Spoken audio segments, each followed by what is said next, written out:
Renaissance. Let me welcome both of you to the show this morning to talk about what I consider to be a very, very important topic, the Harlem Renaissance. But before we get into that, Harlem once was red line district rated, designated ghetto like the Yellow Star of David. And you wonder why people don't own their homes, cause the racist bank wouldn't fucking mortgage a loan. Harlem once was red line district rated, designated ghetto like the Yellow Star of David. And you wonder why people don't own their homes, cause the racist bank wouldn't fucking mortgage a loan. Harlem once was red line district rated, designated ghetto like the Yellow Star of David. And you wonder why people don't own their homes, cause the racist bank wouldn't fucking mortgage a loan. Until after the invasion of gentrification, eminent domain intimidation, that's not negotiation. And it's frustrating to look at every day, like watching a porno on 56K. Biohazard labs instead of storerooms. What's next, motherfucker? Projects and dorm rooms. You ain't fool nobody in this community, dude.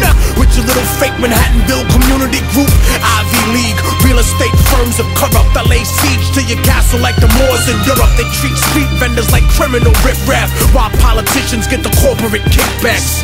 Harlem Renaissance, a revolution betrayed. Modern day slaves thinking that the ghetto is saved, so they start deporting people off the property, ethnically cleansing the hood. Economically, they wanna kill the real Harlem Renaissance, trying to put the Virgin Mary through her early menopause. The savior is a metaphor for how we set it off. Guerrilla war against the rezoning predators. When I speak about Harlem, I speak to the world. The little Afghan boy and the Bosnian girl, the African of Sudan, the people of Kurdistan, the third world American, indigenous man, Palestinians, Washington Heights Dominicans, displaced New Orleans citizens, beachfront Brazilian favelas that you living in. The hood is prime real estate, they want back in again.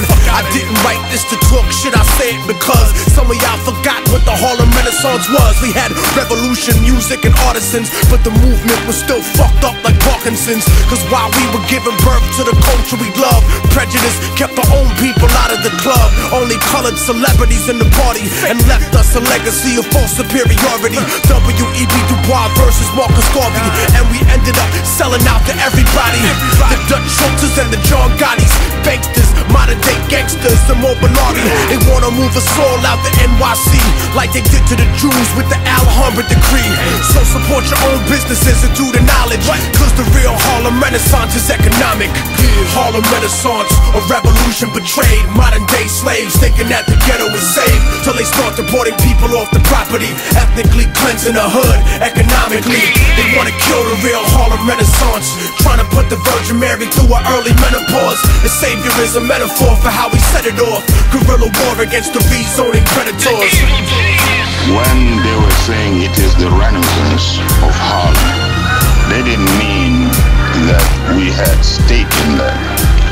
They meant to say that they could make money out of us. They are coming in with all kinds of pretenses. In Brooklyn, they're doing the same thing. In Queens, they're doing the same thing. The Bronx, there's hardly any place which is affordable. I mean, these people are putting up condominiums which start from $1 million.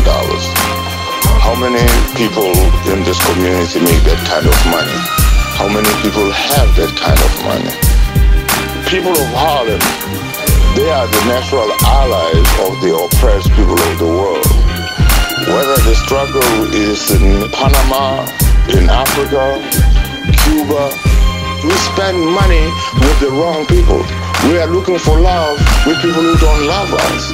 What's wrong with us loving each other and making sure that we are protected?